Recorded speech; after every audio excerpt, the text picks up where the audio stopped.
अस्सलाम वालेकुम दोस्तों, मैं हूं आपका अपना बिलाल मोइन और आप देख रहे हैं बिलाल मोइन यूट्यूब चैनल। अच्छा भाई, कोयत के वीज़ा की कल मैंने आपको एक अपडेट दी थी कि कोयत ने वीज़ा ऑन अराइवल कर दिया है जीसीसी रेजिडेंट्स के लिए।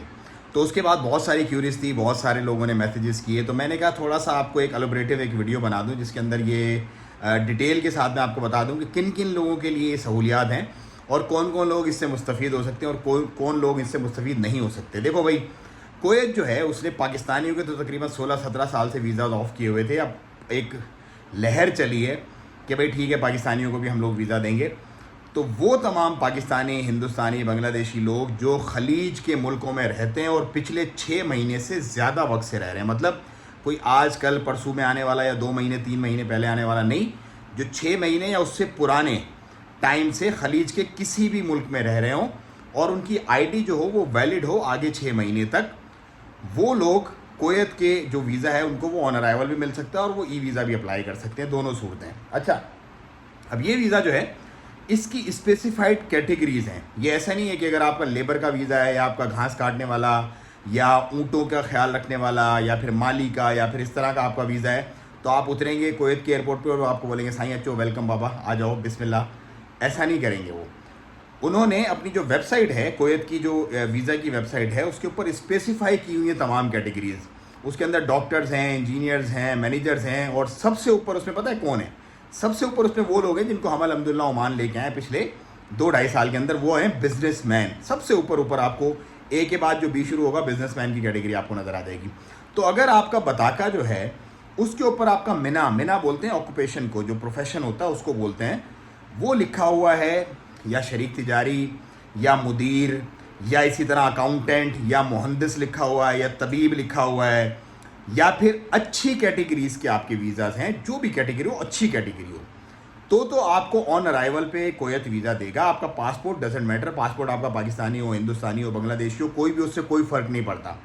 लेकिन अगर आपकी जो कैटेगरी है ऑक्यूपेशन की वो मैच नहीं करती मैच उस क्लासिफिकेशन से जो कि कोयत ने ऑन अराइवल वीज़ा वालों के लिए सेट की है, तो फिर आपको एयरपोर्ट से ही वापस कर दिया जाएगा और आपको एंट्री नहीं दी जाएगी। अच्छा, ये तो हो गई एक बात।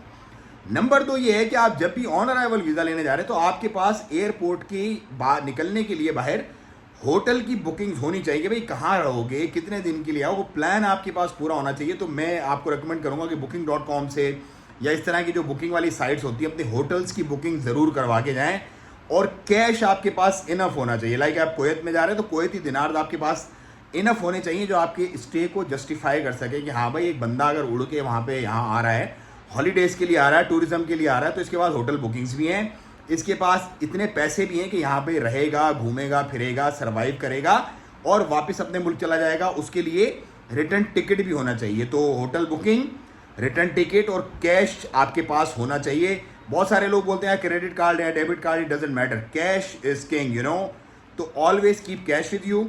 रिटर्न टिकट का आपके पास होना चाहिए और आपके पास होटल की बुकिंग्स होनी चाहिए, तो ही आपको इंशाल्लाह वो दामाद की तरह एंट्री देंगे, वरना आपको वो फारिग कर देंगे, भाई निकलो यहाँ से, कौन आए हो खल्ली वल्ली।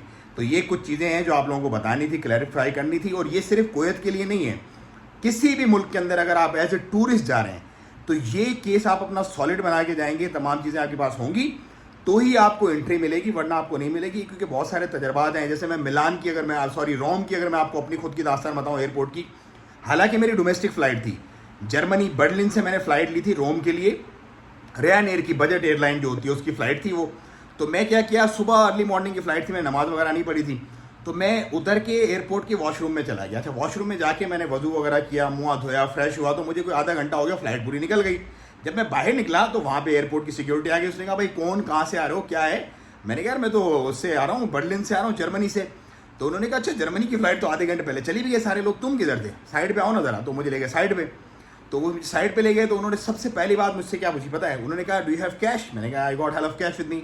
तो उसने क्या हुआ था, वो मैंने अपना जो DSLR का कैमरा था उसको मैंने बैग को उसके दूसरे अंदर एक बैग के अंदर डाला हुआ था, तो मैंने वो बैग की खोली, ताला खोला पहले, तो मैंने उसका ताला खोलने के बाद मैंने उसको बोला देखो मुझे पता था, मैं तो देखो खलीज से आ रहा हूँ, मुझे पता है यूरोप के अंदर बहुत तुम्हारे चक्कर मक्कर, लूटने मूटने वाले बहुत चक्कर हैं तुम्हारे पास, इसलिए मैंने सिक्योर किया हुआ है, खलीज में मैंने कभी ताला नहीं लगाया अपने बैग को। तो वो थोड़ा सा शर्मिंदा हुआ फिर वो ताला खोल के मैंने फिर अपना DSLR का बैग खोला, उसके अंदर एक और बैग था, बैग डब्बे में डब्बा जो होता है ना, वो डब्बे के अंदर एक और डब्बा था, वो मैंने खोला। मैंने कहा देखो see how much you know I have to keep my cash safe. तो थोड़ा सा और वो ऐसा हुआ, फिर फाइनली मैंने कुछ उनको यूरो ऐसे यूँ बाहर ही किया, बोलने कहते हैं नो थैंक यू बस, ओके यू कैन गो। तो कैश इज किंग। अगर मेरे पास वहाँ कैश नहीं होती तो डेफिनेटली वो मुझे साइड पे बिठाते, इंटेरोगेट भी करते फर्दर, और बहुत सारे सवालात भी पूछते, और हो सकता है वहाँ से मुझे वापस भी कर देते। तो हमेशा कहीं भी किसी भी मुल्क में एज ए टूरिस्ट जाओ, होटल बुकिंग अपनी पूरी रखो। अमेरिका का भी मैं आपको किस्सा सुनाऊंगा इंशाल्लाह, न्यूयॉर्क एयरपोर्ट पे मेरे साथ क्या मामला हुए थे जब मुझे स्पेशल कमरे में अलग से लेके गए थे, बड़ी दाढ़ी की वजह से या पता नहीं वैसे ही। तो वो खैर बात लंबी हो जाएगी, लेकिन बहरहाल कुवैत की मैंने आपको अपडेट दे दी। अगर वीडियो अच्छी लगी तो शेयर भी करें, चैनल को सब्सक्राइब भी करें, और कोई आपके कमेंट्स हो तो कमेंट्स में भी ज़रूर अपनी राय से आगाह करें। मुझे दें इजाज़त, दुआओं की दरख्वास्त, अपना और अपनों का बहुत ख्याल रखिएगा। अस्सलाम वालेकुम व रहमतुल्लाह।